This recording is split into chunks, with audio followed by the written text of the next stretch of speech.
Markle's, as ever, is in deep inventories piling up. If you go to Think Beautiful as ever, she has pictures of the headquarters, and they have windows going all the way down the floor, and you can just see the boxes rising with each week that passes by because no one is buying it. We're not talking about a rumor here. We're not talking about a tabloid headline stitched together from an anonymous source.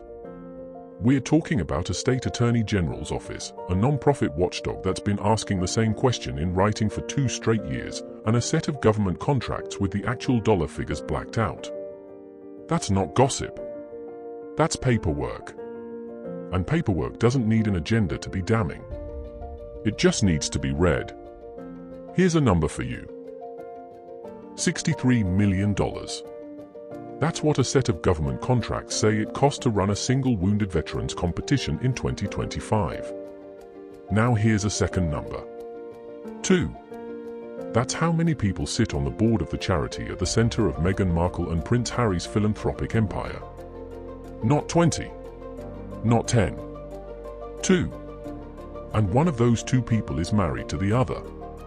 Here's a third number, and this one might be the most important of the night. 0. That's how many times, across 3 separate written requests spanning 2 full years, the most established charity watchdog in America has received the one document that would settle almost every question in this story. 3 letters. 0 responses. Sit with that number for a second, because everything else we're about to walk through tonight connects back to it. I'm going to walk you through the entire timeline, start to finish, in the order it actually happened. Not the order that makes the best headline. The order the documents show.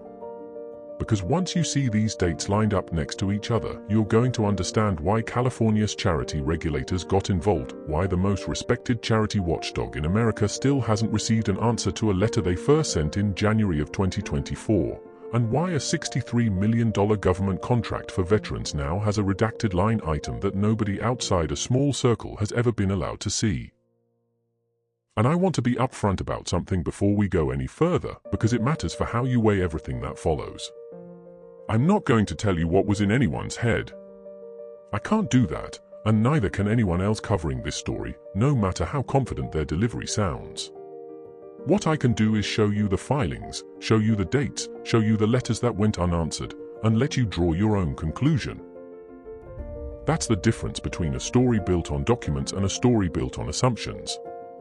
Tonight, we're doing the former. By the end of this video, you'll know the exact dates.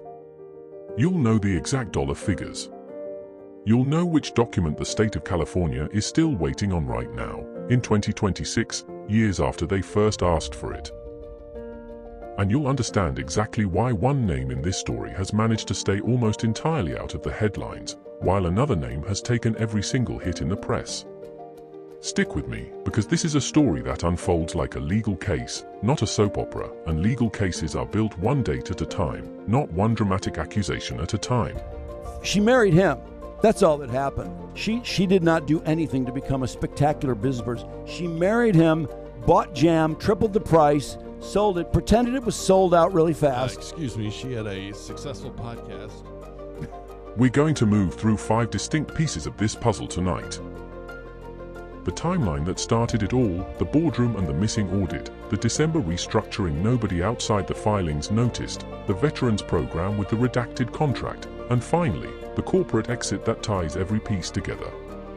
Each one builds on the last. None of them make full sense in isolation. Together, they tell a very different story than the one usually being told. So let's start with the 2 dates that, once you see them side by side, explain almost everything that follows. March 14th, 2024. That's the date Meghan Markle posted a short black and white video to Instagram. Flowers being picked. Something simmering on a stove. A pale, cursive logo reading American Riviera Orchard. It was the public launch of a new lifestyle brand. Jam, honey, packaged goods, the kind of cottage industry aesthetic that Meghan herself would later describe as an extension of who she is. Now hold that date in your head, because here's the second one. May 3rd, 2024. 7 weeks later. That's the date the California Attorney General's office formally declared the Archewell Foundation, the charitable arm Meghan and Harry run together, delinquent. Not behind on paperwork in some casual sense. Delinquent, a specific legal designation, with an official order attached telling the foundation to stop soliciting donations and stop spending money until its filings were brought current. The games were born more than a decade ago from a promise that I made to myself. A promise to uphold my obligation, a sacred obligation after my own decade and privilege of military service, to do whatever I could to help my fellow brothers and sisters heal, and to champion everything that we stand for. Let me explain what that designation actually means, because the word gets thrown around loosely in coverage of this story, and it deserves a precise definition. Every charity that solicits donations in the state of California has to maintain active registration with the Attorney General's Registry of Charitable Trusts. That registration requires annual filings, financial disclosures, and proof that the organization is being run in line with the terms under which it was granted tax-exempt status. When a charity fails to meet those requirements, the state doesn't quietly send a reminder email. It issues a delinquency order. And a delinquency order is functionally a stop sign. It tells the organization, in writing, that it no longer has the legal standing to ask the public for money, and that it needs to halt spending until the underlying paperwork problem is resolved. That's not a routine administrative hiccup. It's a regulator using its enforcement authority against an organization it has determined isn't meeting its basic legal obligations. California's Charity Oversight Office doesn't issue these orders casually. The state registers tens of thousands of charitable organizations, and the overwhelming majority never receive this kind of formal enforcement action in their entire operating history. Being singled out for a delinquency order puts an organization in a distinct minority, one defined specifically by having failed to meet requirements that most comparable charities manage to satisfy without issue. And the fact that it happened exactly 7 weeks after the public launch of a separate, for-profit lifestyle brand built around the same founder's personal image is the kind of coincidence that deserves a second look rather than a shrug. 7 weeks is not a long runway. It's the kind of gap that raises an obvious question about where organizational attention and resources were actually directed during that stretch of time. 7 weeks. Oh, the Invictus Games, it's great, it does all this. And then, you start looking into it and you're like, hey, what the heck is going on here? Those 535 competitors had to pay their own way. They had to pay their own housing for the games. They had to pay for their own equipment. And Harry and Meghan got a really nice vacation out of it. That's the entire gap between a lifestyle brand launching to sold-out product drops and a state regulator telling the couple's charity to freeze its finances.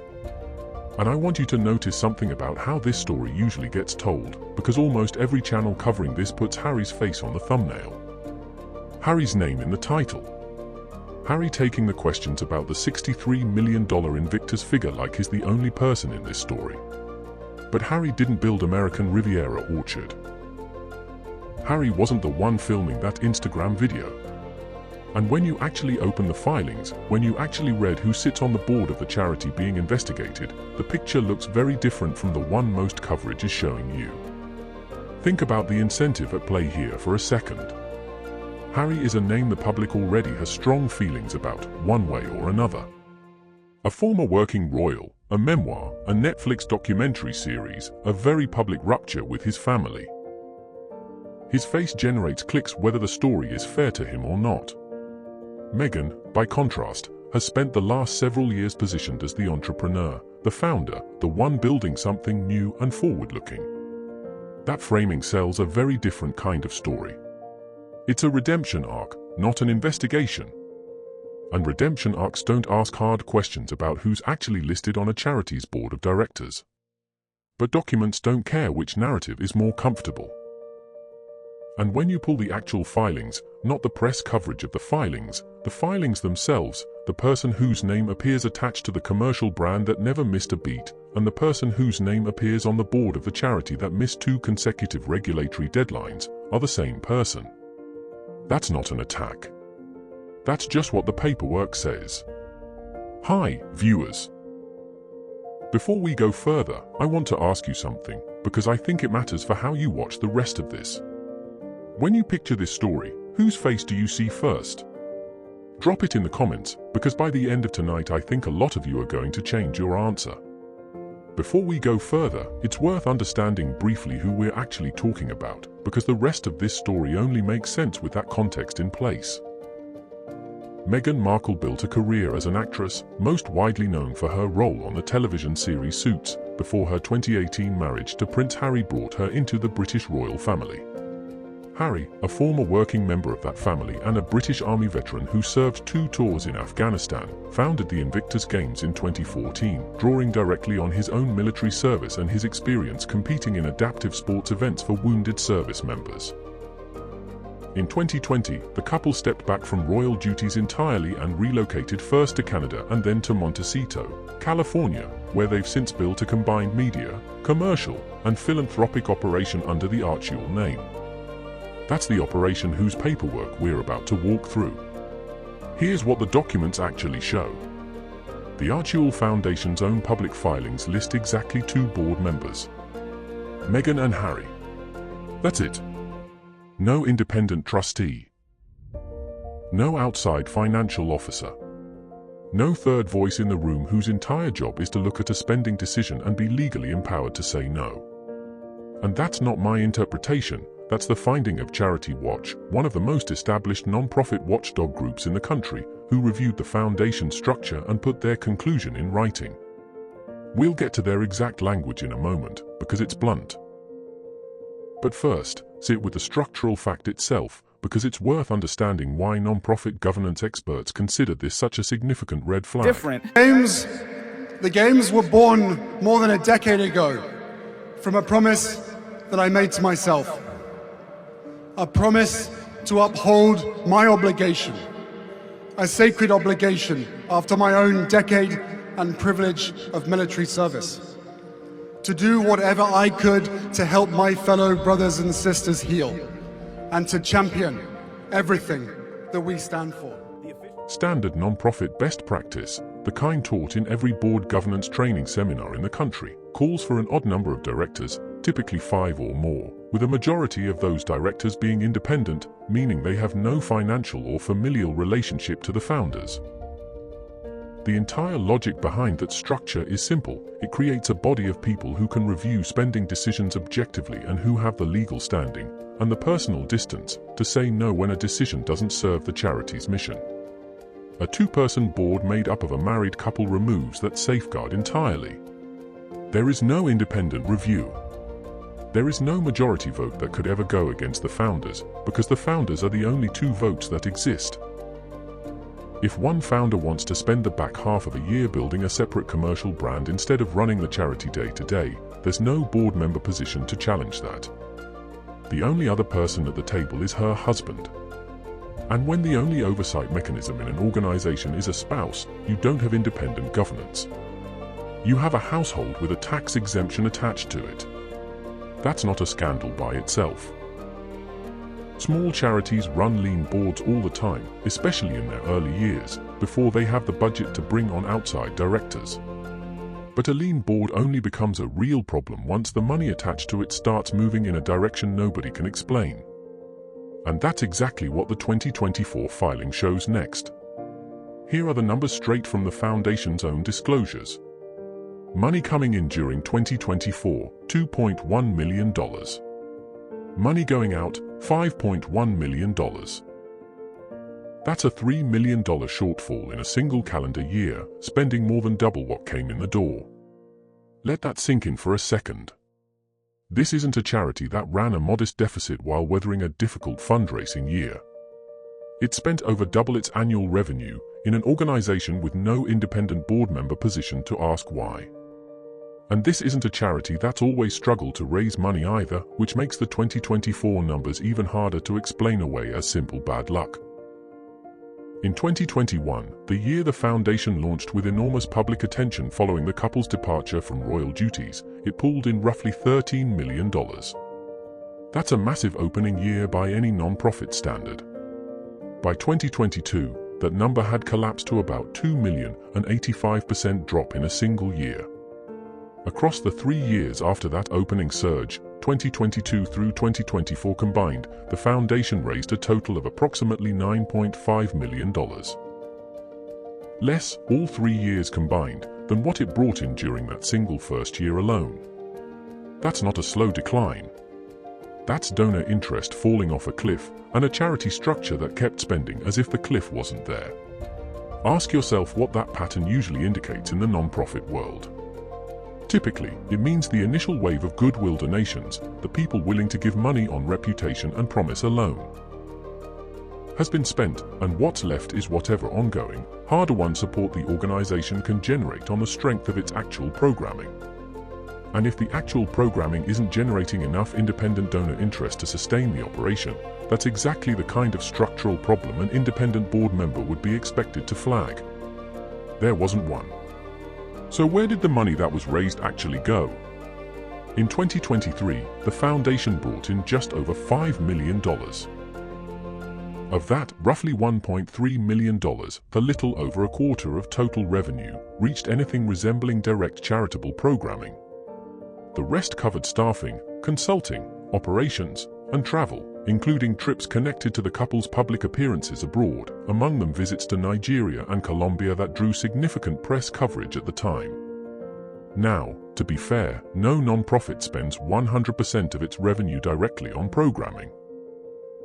Staff salaries, office operations, and administrative overhead are normal, expected costs of running any charitable organization, and watchdog groups generally accept a reasonable range for that kind of overhead. Commonly cited industry benchmarks suggest healthy charities keep overhead somewhere in the range of 20 to 35% of total spending, with the majority reaching direct programming. But a quarter of revenue reaching direct charitable work, with the remaining 3/4 absorbed by operations, consulting, and travel, doesn't just miss that benchmark. It inverts it.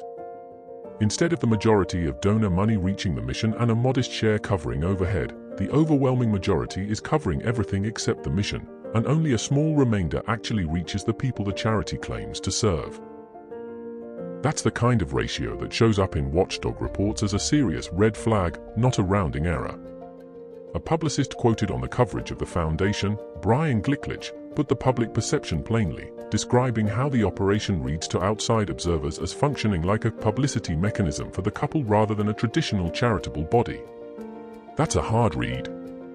But it's still not the detail that should concern you the most. The detail that should concern you the most is sitting inside a single checked box on a federal tax form. On the Archewell Foundation's IRS Form 990, the standard federal disclosure every tax-exempt nonprofit in the United States is required to file every single year, there is a box confirming whether the organization's finances have been independently audited by an outside accountant. An independent audit is exactly what it sounds like.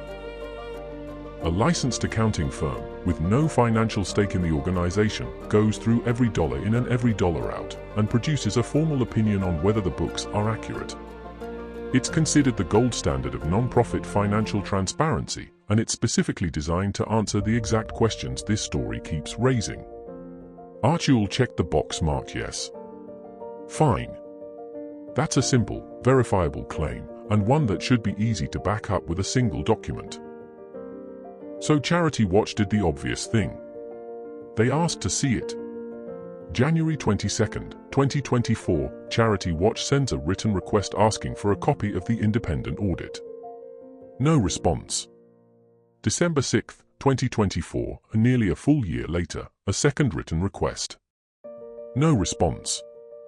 January 6, 2026, 2 years after the first letter, a third written request. Still no response. 3 separate written letters, spanning 2 full calendar years, sent by an organization whose entire institutional purpose is verifying non-profit financial claims, and as of this recording, Charity Watch has received nothing back.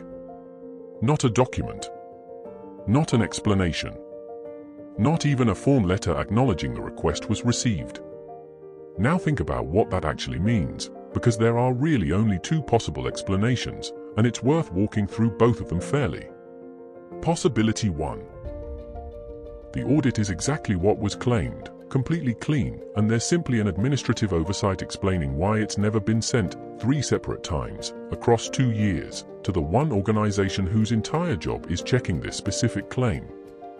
Possibility 2. The audit either doesn't exist in the form that was represented on the federal filing, or it contained something the Foundation would prefer not to have independently reviewed.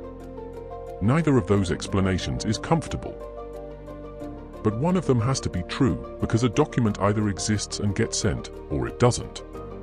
Charity Watch didn't even feel comfortable issuing a rating for the Foundation, which is itself significant. This is an organization that rates thousands of non-profits every year, including ones with far messier finances than a $5 million a year foundation, including organizations recovering from actual fraud investigations. Their stated reason for withholding a rating: the organization doesn't meet basic transparency standards, in their own words, falling well short of widely accepted non-profit governance norms. That's the language of an organization that reviews charities professionally for a living, looking at this specific foundation and concluding it can't even be evaluated fairly because the basic documentation isn't there. Not that the foundation failed an evaluation. That it couldn't be evaluated at all, because the paper trail of fair evaluation depends on simply doesn't exist in any form the Watchdog has been able to access. That distinction matters. Failing an audit review is one thing, it happens, and organizations recover from it by fixing what the audit flags, by adjusting practices, by rebuilding trust over subsequent filing cycles. Never producing the audit in the first place is a different category of problem entirely, because it removes the ability to even have that conversation. You can't fix what an audit found if the audit was never allowed to be seen. And you can't rebuild trust around a document that, 3 requests and 2 years later, still hasn't materialized. An organization that checked the audited box and then went silent for 2 years when asked to produce it. Hold on to that detail, because it's about to connect directly to the timeline we started with and to a state attorney general who doesn't get involved over nothing. Let's go back to that 7-week gap, because now that you understand exactly what a delinquency order means and exactly what a missing audit implies, the timeline hits differently. March 14th, the Jam brand launches, complete with a soft focus video, a coordinated product drop, and a brand identity built around Meghan's personal image. May 3rd, 7 weeks later, California flags the charity as delinquent. Officially, the stated reason involved a missing filing. Paperwork that the state says never arrived. Maybe that's exactly what happened, and maybe it really was a single administrative miss. But state attorneys general don't typically freeze a charity's ability to solicit and spend money over one lost envelope unless the underlying paperwork was already unstable to begin with. Delinquency orders are not a first resort. They're what happens after a pattern of missed requirements, not after one missing form. That's not an anonymous source speaking off the record. That's not a tabloid columnist speculating from a distance. That's the chairwoman of a charity Harry personally founded nearly 20 years ago, on the record, describing a request she felt crossed a fundamental line between charitable work and personal reputation management, and choosing, at real professional risk, to say no in public. And it's the second organization, Centerbell and Archewell both, where the people closest to daily operations independently reached a similar breaking point about where the mission ended and the image management began. But here's why it still belongs in this story rather than being a separate one entirely. It's the same household, the same public brand, the same commercial ecosystem built around this family's name, and the same pattern of financial opacity showing up in a completely different institution, funded through a completely different mechanism, on the other side of the world. If you only look at Archewell, you could argue you're looking at one organization's specific governance problems. Once you see a similar pattern of unexplained figures and redacted disclosures show up inside Invictus as well, it stops looking like an isolated issue with one charity's paperwork and starts looking like a broader pattern in how financial transparency gets handled across this family's entire philanthropic footprint. Here's what actually happened with Invictus and when. Roughly 2 years before this recording, the Australian government moved to cut its federal funding for Invictus Australia, a program worth approximately $3 million a year, in a single budget decision. According to the charity's own CEO, staff learned about the cut only hours before it became public, describing the organization as being left in what he called a state of shock. That's the organization's own leadership, admitting they had essentially no advance warning of a decision that threatened one of their primary funding sources. The stated government rationale involved concerns about cost efficiency relative to the number of athletes served. In other words, someone inside government finance looked at the cost per participant math on this program and flagged it as a concern significant enough to justify pulling funding entirely. That's worth remembering, because we're about to look at that exact cost per participant math ourselves, using a completely different country's contracts. Then, after veterans and advocates spoke publicly and pushed back, a genuinely sympathetic and understandable reaction, since the athletes themselves had no part in any financial questions surrounding the program, the funding decision reversed, and Australia committed to 3 more years of support. On the surface, that reads as a clean resolution, a happy ending, the government course-correcting after public pressure. But look at what the reversal doesn't erase. A sitting government, with career finance officials reviewing the actual books, concluded, even briefly, even before backing down under public pressure, that the program wasn't the best use of veterans' funding. That's not a media narrative constructed by an outside commentator. That's a government with the real numbers in front of it making a real decision, however temporary, and however quickly it reversed course once the backlash arrived. Around the same period, Canadian investigator Rachel Maxwell pulled the actual government contracts tied to the 2025 Invictus Games, held that year in Canada. Not second-hand claims, not a leaked summary, not an anonymous source's characterization, the contracts themselves, the primary source documents that any serious financial investigation is built on. What those documents show is a total cost of approximately $63.2 million to support 543 wounded competitors at that year's games. Run that math yourself, because the number only means something once you break it down per person. $63.2 million, divided across 543 competitors, works out to roughly $118,000 per competitor. Now compare that to the United States comparable program for wounded service members, the Warrior Games, which by public reporting operates on a budget of approximately $2 million annually for a similar athletic mission, supporting a comparable number of wounded competitors through adaptive sport. 2 very different programs, similar missions, similar populations served, and a cost per participant gap that isn't close by any measure. That gap, $118,000 per competitor against a comparable program running at a small fraction of the cost, is the kind of figure that invites a very simple question, the same kind of question a financial auditor would ask of any organization: where does that money actually go?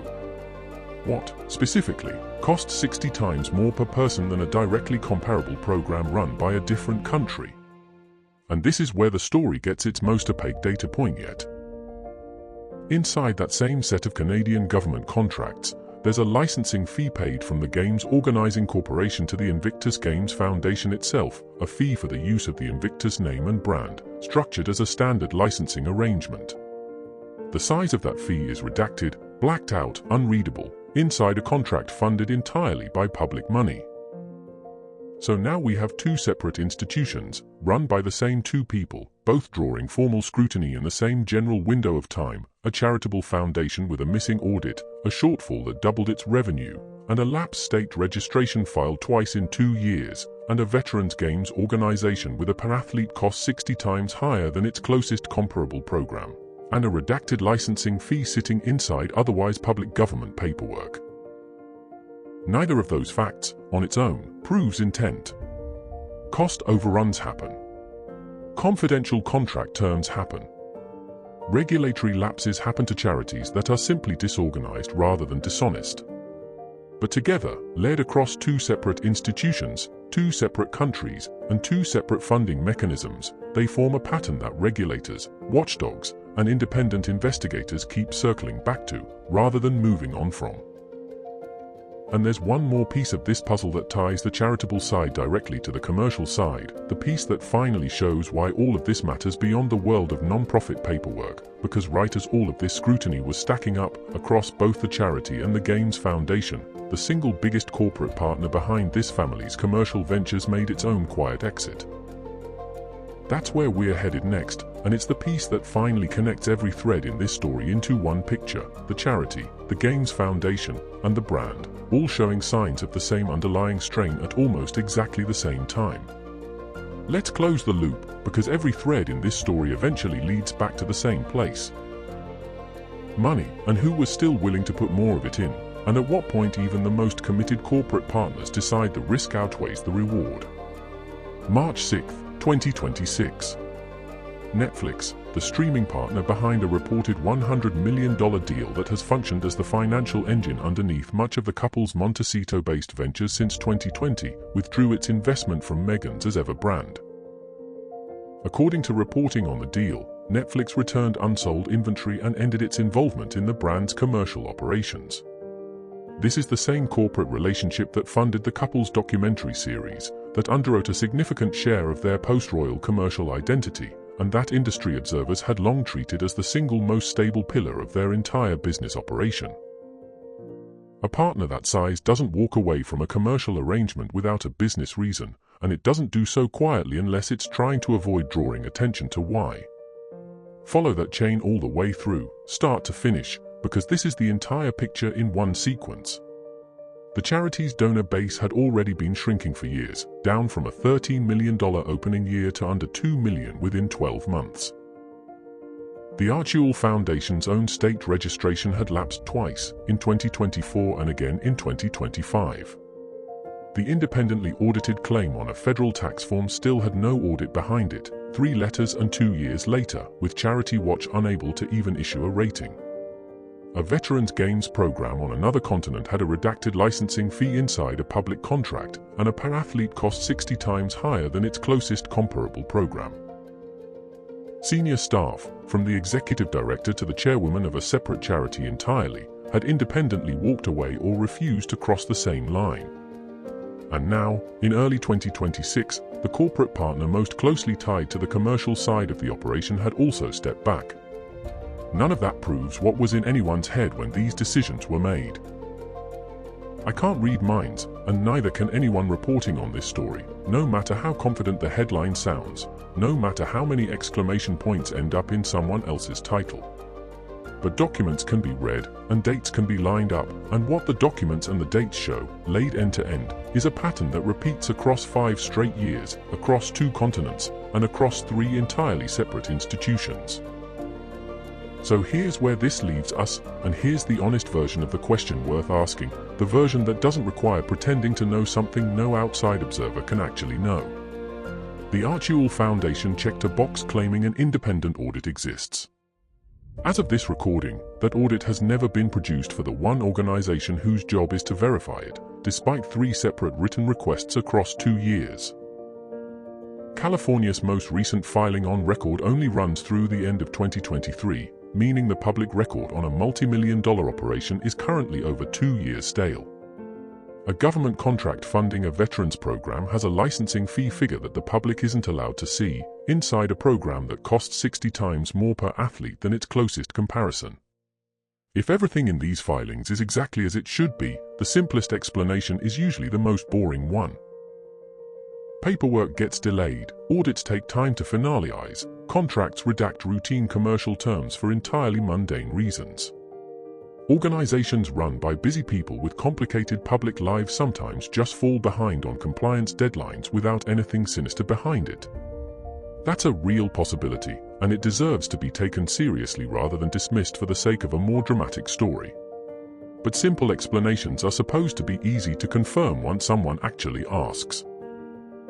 And 2 years of unanswered letters, addressed to the one organization whose entire purpose is confirming exactly this kind of claim, is not what confirmation looks like.